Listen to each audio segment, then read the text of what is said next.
Passons à présent aux usages, aux minhagim des soirs de Rosh Hashanah. Le premier soir de la fête, à la fin de l'office, évidemment, chacun se congratule et se souhaite de bons vœux, tels que les Shana Tova, Tikatev ou Tikatevu Lechaim, c'est-à-dire que vous soyez inscrite pour la nouvelle année, pour une bonne année, pour une année douce, etc. Une femme, on dira Tikatevi.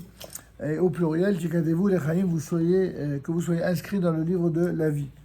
Il ne convient pas d'employer, d'après le Rav ici, masculin, c'est quoi Tikatev. Tikatev au singulier, Tikatevu au pluriel. Et au féminin, Tikatevi et Tikatevu aussi au pluriel. Il convient de ne pas employer cette formule, d'après certains sages, après l'office du matin. Car celui qui est un juste parfait, un tzaddik d'amour, il est dès l'entrée de la fête inscrit dans le livre de la vie. C'est pour ça que certains ne souhaitent cela que le soir et pas le matin. Lui souhaiter d'y être inscrit le matin seulement signifierait que nous ne le considérons pas comme assez méritant pour avoir bénéficié de cette inscription dès le soir. Or, en ce jour de jugement, chacun doit estimer que son frère, il est méritant, il est tzaddik.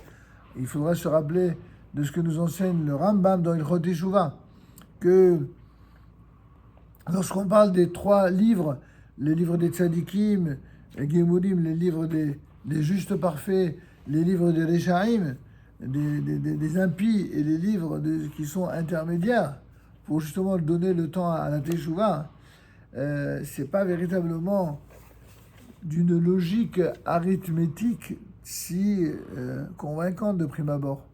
Pourquoi ? Parce que quand on parle d'un tzaddik gamour, on s'attendrait à d'être inscrit dans le livre des tzaddikim, on s'attendrait à quelqu'un qui a fait une teshuva totale, complète, et qui maintenant, ça y est, il fera tout. En fait, il suffit, nous dit le Rambam, que sur 100% d'activité, il y ait ne serait-ce que 51% de commandements qui ont été respectés et 49 qui ont été transgressés. Cela suffirait, d'après le Rambam, pour que la personne soit de toute façon inscrite dans le livre de la vie parmi les tzaddikim. Donc finalement, il faut faire des mises, il faut regretter, il faut être sincère pour faire penser. Et que Be'ezrat Hashem, nous soyons en vie et que Dieu nous épargne le plus possible des épreuves douloureuses. Donc, chacun doit estimer chez son prochain que son frère est méritant, même si les apparences ne semblent pas le confirmer. Comme on le dit pour ceux, tu sais qu'il arrive parfois que lorsque quelqu'un demande Mechila, il y a des gens, ils ont appris qu'il fallait demander Mechila, il fallait demander pardon. Et ils balancent ce Mechila comme si c'était une lettre à la poste, et encore comme si c'était quelque chose d'automatique. Et le gars, il fait ça tous les ans. Et tous les ans, le gars qui demande Mechila la veille de Rosh Hashanah, dès le lendemain de Rosh Hashanah ou dès le lendemain de Kippour, il recommence à être humiliant, à être grossier, à être agressif, à être méchant, à être planteur, etc. C'est-à-dire quelqu'un qui fait même des mésactions. Est-ce que celui-là, on peut lui pardonner ? Non, c'est pas si simple. S'il est sincère, oui, mais s'il ne l'est pas, c'est quelque chose qui n'est pas acceptable. C'est pourquoi chacun doit estimer que son frère est méritant, même si les apparences ne semblent pas le confirmer. Qui sait si l'autre n'a pas fait teshuva entre-temps ? Et bien sûr, l'homme ne voit que l'extérieur, tandis que Dieu, lui, regarde l'intérieur, le cœur de l'homme. C'est-à-dire, tout ce que je viens de dire, c'est quelque chose qui correspond à un usage dans certains comités ashkénazes.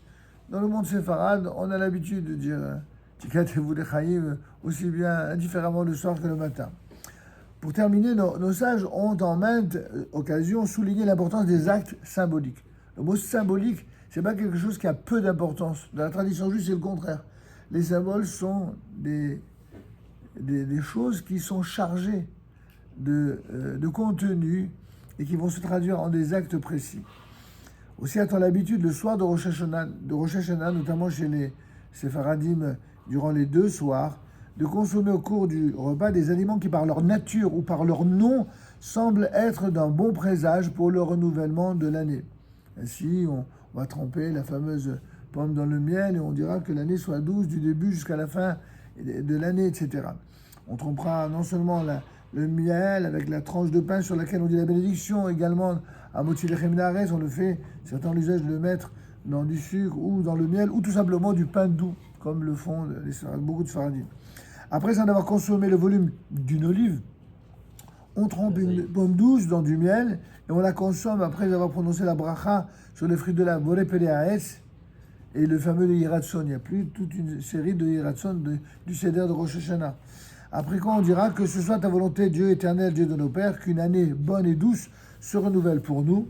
On a aussi l'habitude de consommer des légumes dont le nom en hébreu ou en langue étrangère semble également être d'un bon présage, notamment que Dieu taille en pièces nos ennemis. C'est ce que l'on souhaite chaque année pour Rosh Hashanah. Ceci à condition que le goût de ces mets soit évidemment agréable, ni amer ni aigre. On consomme également une tête de mouton ou de poisson. Alors depuis la maladie de Creuset-Jacob, certains ont remplacé la viande comment dirais-je, la tête de mouton par une autre viande de tête ou dans le cou pour juste garder le symbole, mais éviter la maladie.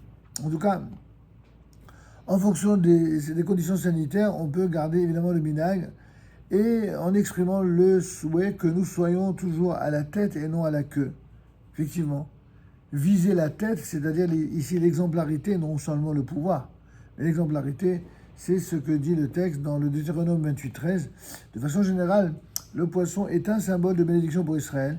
Et par tous ces détails, nous créons un état d'esprit à la fois calme et confiant. En termes d'aujourd'hui, on dit détente, n'est-ce pas? Pour un ou pour un non, les gens ils disent détente, ils veulent se rassurer. Eh bien, cette détente-là, c'est justement ce qui doit nous inciter à la teshuva. Et surtout, nous devons éviter l'énervement, la colère et la contrariété inutile, car la colère, condamnable en tout temps, serait une véritable profanation de cette fête solennelle. C'est notamment en ces termes que s'exprime le Shulchan Aruch du grand rabbin Veil au chapitre 200. On évitera enfin de consommer le jour de Rosh Hashanah, selon les usages de nos frères ashkénazim, des noix ou des noisettes qui irritent la gorge, ce qui serait gênant à l'heure de la prière. Et de plus, c'est le mot égoz qui correspond aux noix, eh bien, à la valeur numérique de het, qui signifie le péché. C'est pour ça que symboliquement, certains ne les consomment pas, mais il n'y a pas d'interdiction, c'est juste un usage. Il ne convient en tout cas pas de mentionner la notion même de faute ce jour-là. Voilà, on passera, notre prochain chapitre, à la lecture de la Torah de Rosh Hashanah et à la sonnerie du shofar, qui sont les deux derniers éléments importants.